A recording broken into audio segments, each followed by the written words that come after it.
Et on se retrouve donc pour cette revue de presse de l'économie.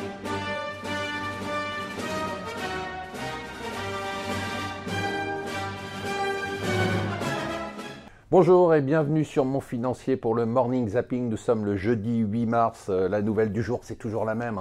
C'est de suivre ce qui se passe aux États-Unis sur la négociation. On se demande en fait si Trump est en train de bluffer. Vous savez qu'il se prend pour le roi de la négociation avec son livre The Art of the Deal.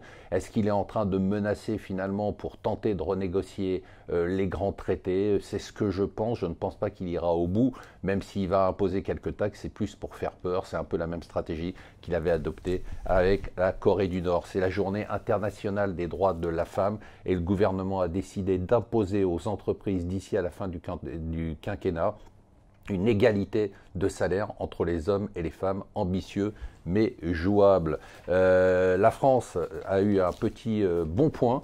C'est suffisamment rare pour le signaler. On nous dit qu'on a fait le job, en tout cas en matière de réforme. On est sorti de la liste des pays dont les déficits étaient les plus excessifs.